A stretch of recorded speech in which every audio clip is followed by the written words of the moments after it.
Welcome back to Kavitha's kitchen. ಇವತ್ತು ನಾನು ಹೀರೆಕಾಯಿ ಚಟ್ನಿ ಮಾಡಿ ತೋರಿಸ್ತಾ ಇದ್ದೇನೆ. ಹೀರೆಕಾಯಿಯನ್ನು ಸಿಪ್ಪೆ ತೆಗೆದು ತೊಳೆದು ಸಣ್ಣದಾಗಿ ಕಟ್ ಮಾಡಿ ಬಾಣಲೆಯಲ್ಲಿ ಬೇಯಲಿಕ್ಕೆ ಇಡ್ತಾ ಇದ್ದೇನೆ. ಈಗ ಇದಕ್ಕೆ ಸ್ವಲ್ಪ ಉಪ್ಪು ರುಚಿಗೆ ತಕ್ಕಷ್ಟು, ಹಾಗೆ ಸಣ್ಣ ತುಂಡು ಹುಳಿ ಮತ್ತು ಸ್ವಲ್ಪ ನೀರು ಹಾಕಿ ಇದನ್ನು ಬೇಯಿಸಬೇಕು. ಈಗ ಪ್ಯಾನಿಗೆ ಸ್ವಲ್ಪ ಎಣ್ಣೆ ಹಾಕಿ 4 ಉದ್ದ ಮೆಣಸು ಮತ್ತು ಖಾರಕ್ಕೋಸ್ಕರ ಒಂದು ಸಣ್ಣ ಗಿಡ್ಡ ಮೆಣಸು ಹಾಕಬೇಕು. ಚೆನ್ನಾಗಿ ಹುರಿಬೇಕು.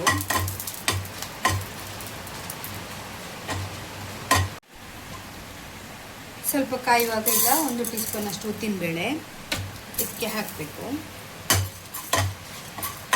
ಇದು ಚೆನ್ನಾಗಿ ಫ್ರೈ ಮಾಡಬೇಕು. ಇದಕ್ಕೆ ಸ್ವಲ್ಪ ಹುರಿದ ಮೇಲೆ ಕರಿಬೇವು ಸೊಪ್ಪು ಹಾಕಬೇಕು. ಹಾಗೆಯೇ ಇದಕ್ಕೆ ಇಂಗಿನ ಹುಡಿ ಹಾಕಬೇಕು. ನಾನು ಇಂಗಿನ ಹುಡಿ ಹಾಕ್ತಾ ಇದ್ದೇನೆ.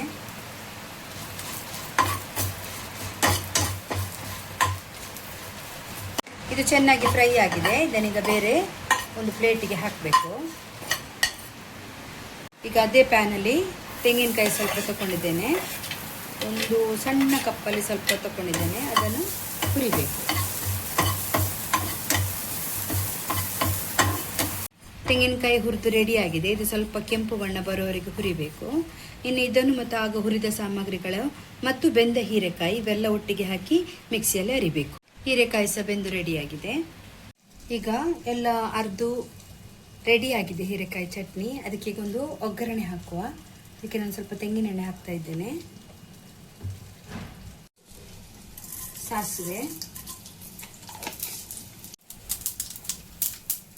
ಈಗ ಒಣಮೆಣಸು ಮತ್ತು ಸ್ವಲ್ಪ ಕರಿಬೇವು.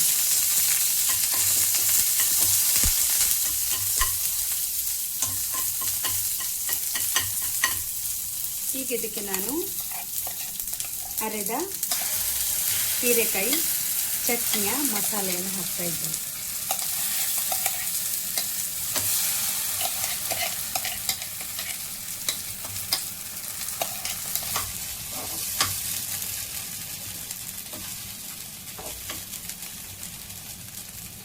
ಹೀರೆಕಾಯಿ ಚಟ್ನಿ ರೆಡಿ.